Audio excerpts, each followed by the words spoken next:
Hello everyone, so today, as you may notice, I do not have my full makeup on today yet, and that is because today I'm going to review the Real Techniques Miracle Complexion Sponge. Now this is the packaging it comes in, and this is the actual sponge itself.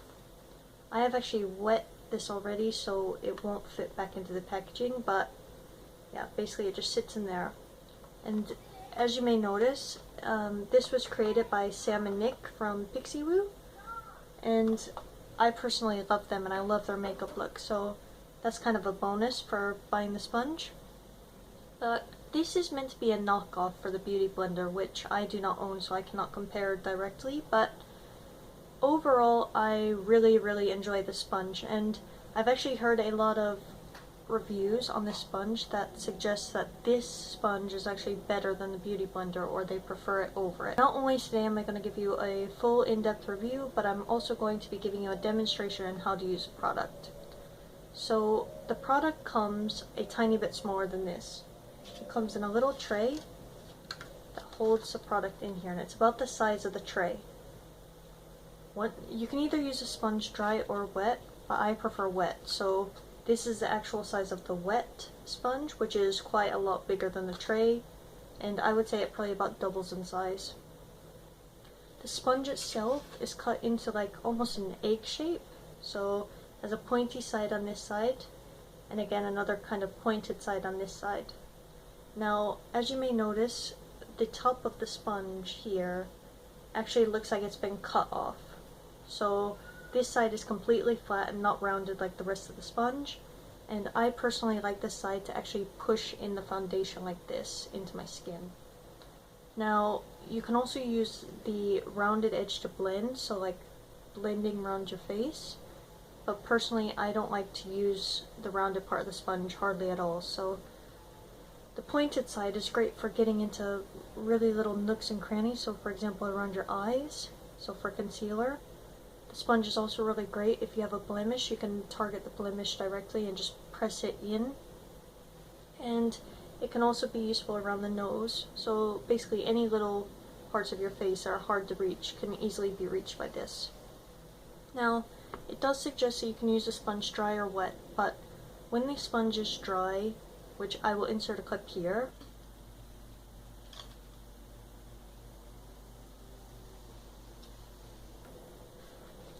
it is very hard against your face, so it is not very squishy, it's not very flexible, so it has a hard touch to it. But I could see you using this for foundation, but it will suck up a lot more foundation than if you wet the sponge.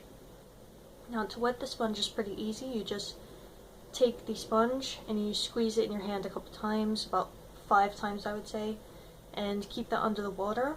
And once you do that, you wring it out, and I will insert a clip here.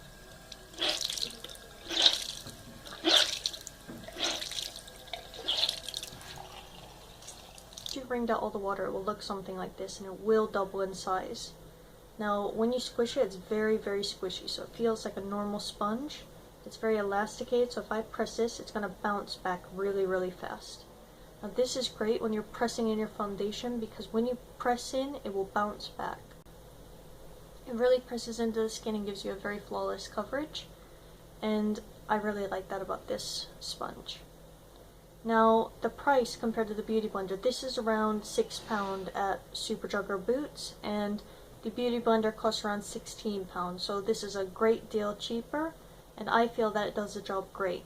Not only do I find that it really helps to blend in my concealer far better than when I use my fingers, it also presses in your foundation, and like I said, this is great for people with dry skin. If you have dry skin, you need to try this, because I have dry, flaky skin, and I usually use the e.l.f. or powder brush to buff in my foundation, and it really gives my face such a flaky, dry, scaly looking finish, and it does not look appealing in the slightest, and I'm not even sure why I kept up with that for so long, but I just didn't know an alternative, and this is great because you're not exfoliating your face with a brush, but you're simply just pressing in the foundation into your skin.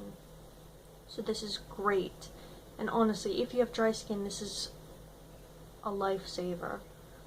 Now, the only problem that I have with this sponge is the fact that it's stained.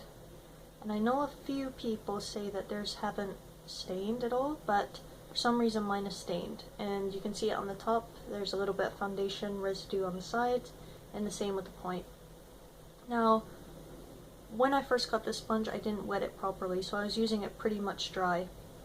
And I'm not sure if it soaked up so much of the foundation because it was dry that it's stained it now, but I've tried to wash this and I can't seem to get the color off.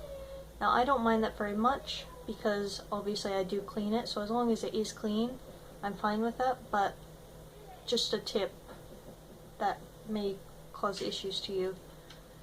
Now, I would also highly suggest that you keep this little plastic thing that comes in the package. So here's a normal package. It opens like this. This pretty much somehow fit inside of here and held the actual sponge in the package. But I would keep this and store your your sponge into the tray. And I feel that that is better than just setting it on like your desk, because I can clean this little plastic tray every time I pretty much wash out my sponge. So if you just keep it in that little tray, I just feel like it keeps it nicer and it keeps it from rolling around. But it's a great little tip. And that is pretty much all I have to say. So again, I would highly recommend this if you have dry skin, but this will work just as well for normal or combo skin or oily skin, but especially good for dry skin, and you can use it in so many different ways. They even suggest that you can use it with powder, but I find it is a little bit heavy, so unless you had like a really full coverage, then I would just stick to liquid foundation and liquid concealer. Apply the foundation using the Real Techniques Miracle Complexion Sponge. I do not personally like putting the product directly onto the sponge and then patting it on my face, so to actually put the foundation on my face, I like to take the L'Oreal True Match foundation and take a normal foundation brush. All I do is I just squeeze maybe a pump, so about that much, and all I do is just roughly make a flat surface on my face. So do this all over. It can be quite thick with the L'Oreal True Match because it's such a thin foundation that it really does press into the skin very nicely, so don't worry about it being too thick. But if you do have a heavy duty foundation, then I would probably suggest doing the normal amount that you would normally put on your face as a layer. Then I'm going to take the sponge, and all you want to do is you want to just press this into your face, so just like that. But obviously you want to do this quite quick before the foundation sets into your skin. So you just do it like this. If you have a foundation like Revlon Color Stay that sets really quickly, you can do this in sections and it doesn't really take that long, but with the L'Oreal True Match I don't really find any problems with doing my whole face. So all you want to do is keep pressing this into your skin. Now this is great if you have dry skin, because normally I use a buffing brush, which I personally use the e.l.f. powder brush, and that can leave my skin looking very flaky and very gross on the skin. And I find that with this sponge you can't even notice any dryness on my face, which I usually have a problem with. So okay, just pat, and I would say that's pretty well blended into my skin. Now if you feel like you need more coverage in a specific area, take the same brush again, apply just a tiny bit of foundation. So compared to the last time, I'm going to only use just a tiny dot, and just focus on that area. So apply a thick layer. So I didn't get that much on my chin, so I'm going to just apply some there, and just around my nose. And take the same beauty blender again, and you just press it into those areas. This will give you better coverage, so this is great for that. And once that is all blended, you can go in with a concealer, Collection 2000 Lasting Perfection Concealer, which it doesn't actually have the name on it anymore because I use it so often. Real Techniques Miracle Complexion Sponge is great for getting concealer under your eyes. So you just put however much you'd like. So that's about good for me. Just kind of blend it over the area that you kind of want it in. Just something like that. And just press it in. But I use the pointed side, so for my actual foundation I use the flat side, but for concealer I use the inner side. Now when I use my fingers to blend in my concealer normally, I feel like it looks really cakey and it feels like it isn't being pushed into my skin very much. But with this sponge, it actually blends right into my skin and you can't even tell that I'm wearing it, so it's really, really great. The only other place that I will put it is just on these inner corners. And I will use the pointed side again and just poke into that little area of my face. Just like that.